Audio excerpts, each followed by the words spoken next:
Saya ditembak mata saya, tembus ke sini belakang. Astaga. Ini peristiwa apa kalau mata ini? Peristiwa itu kita fight perang terbuka Di mana nih? di Tanah Abang Bongkaran. Tahun berapa?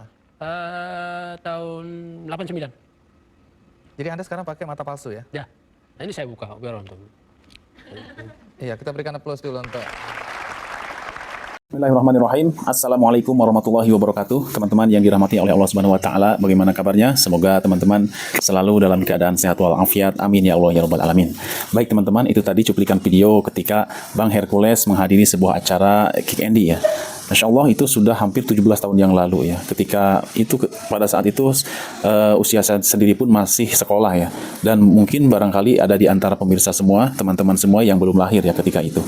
Baik teman-teman, Bang Hercules adalah seorang yang kita kenal lewat media ya. Dan tentu kita mengenal lewat media beliau adalah seorang preman. Tentu kita ketahui bahwa seorang preman adalah orang yang bengis ya, orang yang suka huru-hara, orang yang tidak tahu aturan. Itulah citra preman di mata masyarakat kita ya. Dan kita mengenal Bang Hercules seorang preman itu tentu dari media ya, media yang memberitakan beliau seperti itu. Kemudian teman-teman, bagaimana sosok Bang Hercules sebenarnya? Apakah dia benar emang seorang yang bengis? Tentu kita tidak bisa menilai dari pandangan media semata ya, tetapi kita harus melihat beliau dari orang terdekatnya, sebab yang paling tahu seseorang yaitu orang terdekatnya. Dalam hal ini siapa? Yaitu istri beliau. Mari kita dengar pernyataan dari istri Bang Hercules. Bagaimana sosok sebenarnya ya, sosok Bang Hercules itu bagaimana kalau di dalam rumah tangga dan ketika bersama keluarganya. Mari kita simak video berikut teman-teman.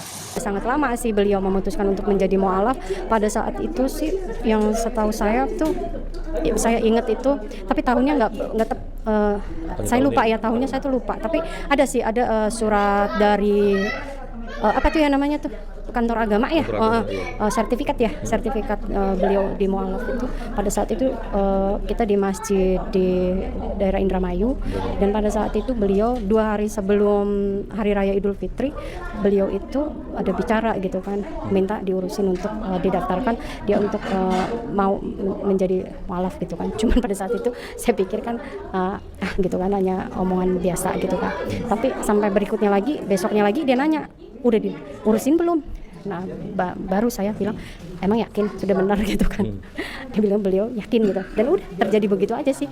Tepatnya tahun berapa saya juga lupa tuh pada saat itu. Cuma saya harus lihat dulu catatan itunya ya, sertifikatnya tuh. Ingat saya pada saat itu kan perkawinan yang udah 15 tahun ya. Ya hitung aja sih mungkin. Saya kan sekarang kan nama beliau alhamdulillah baru 26 tahun tuh. Nama beliau memutuskan untuk menjadi seorang mu'alaf tuh setelah perkawinan udah 15 tahun. Lebih 11 tahun. Ya, kurang lebih beliau 11 tahun lah. Ya apa ya? Kalau menurut saya sih harapannya apa ya? Beliau kan udah baik ya. Ya jadi lebih baik lagi aja. Amin. Seperti itu. Ya udah sih, tidak banyak harapan yang lebih-lebih, karena menurut saya ya udah beliau udah baik kok, udah sangat-sangat baik dari dulu, dari awal baru ketemu sampai sekarang juga beliau baik kan di mata saya dan anak-anak. Jadi ya udah sih, tidak terlalu banyak. Seperti itu aja. Ya, mohon pamit Bunda. Sebelumnya assalamualaikum warahmatullahi wabarakatuh. Itu tadi teman-teman, ternyata Bang Hercules masuk ke dalam Islam dengan inisiatif sendiri dan tentunya hidayah dari Allah Subhanahu wa taala. Masya Allah. Orang seperti beliau, jika sudah Allah kasih hidayah, maka dia masuk ke dalam Islam. Itu menandakan bahwa Islam itu adalah agama rahmatan lil alamin ya.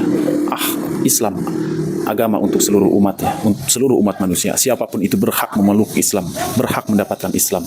Dan kita sekarang yang sudah menjadi umat Islam, mari kita cintai agama kita ya. Salah satunya yaitu dengan cara mencintai saudara seiman kita. Jangan mudah kita menilai seseorang hanya karena dari kesalahannya saja ya. Jika ada kesalahan di antara saudara seiman kita, jika kita ingin memperbaikinya, kita bisa dipilih dengan cara yang terbaik yang tidak menyakiti saudara seiman kita. Bang Hercules walau bagaimanapun, mungkin memang benar beliau memiliki masa lalu yang kelam ya, tetapi itu adalah masa lalu. Siapapun orangnya, hanya saja mungkin kejahatan ada yang nampak, ada yang disembunyikannya. Bisa jadi Bang Hercules melakukan semua itu adalah atas dasar ketidaktahuan beliau sebagai manusia ya, karena beliau belum mengenal Islam. Teman-teman yang dirahmati oleh Allah Subhanahu wa taala dan kita sekarang ini memang cukup prihatin ya. Ada kejadian kemarin baru terjadi antara Bapak Purnawirawan Gatot ya bersama Bang Hercules, memang ada sedikit clash ya. itu memang sangat disayangkan. Yang namanya manusia pasti itu ada salah ya, semua itu, baik diri kita, Bang Hercules maupun Pak Gatot atau Pak Sutioso, semuanya pasti pernah melakukan kesalahan. Tetapi jika kita mau menyadari bahwa kita ini adalah umat Islam, itu bersaudara, alangkah lebih baiknya diselesaikan dengan cara persaudaraan ya, dengan cara kekeluargaan. Bukankah itu yang diajarkan bangsa kita selama ini? Jika menemukan sesuatu masalah, kita selesaikan secara kekeluargaan, secara humanis, apalagi sesama umat Islam ya. Dan kita berharap para tokoh tersebut memang bersatu ya, sebagaimana kita harapkan agar bangsa ini menjadi bangsa yang kuat ya, diawali dengan tokohnya dahulu ya. Walau bagaimanapun Bang Hercules adalah seorang tokoh, Pak Gatot pun demikian. Kita sudah mengetahui beliau banyak memiliki jasa ya terhadap bangsa negara ini. Begitupun dengan Pak Sutioso, semuanya adalah tokoh. Kita berharap semua tokoh tersebut bersatu teman-teman, tidak saling serang menyerang kembali. Dan kepada media-media yang mengompor-ngompori ya, seolah-olah Pak Gatot ingin berseteru dengan pihak Bang Hercules, saya berharap ada satu media yang memang ingin mempersatukan kedua kubu tersebut ya. Dan memang saya yakin itu terjadi spontanitas ya, tidak terjadi serta-merta direncanakan. Ya, semoga umat Islam bersatu. Demikian teman-teman video kali ini, semoga ada hikmah dan manfaatnya. Wabillahi taufiq wa hidayah. Wassalamualaikum warahmatullahi wabarakatuh.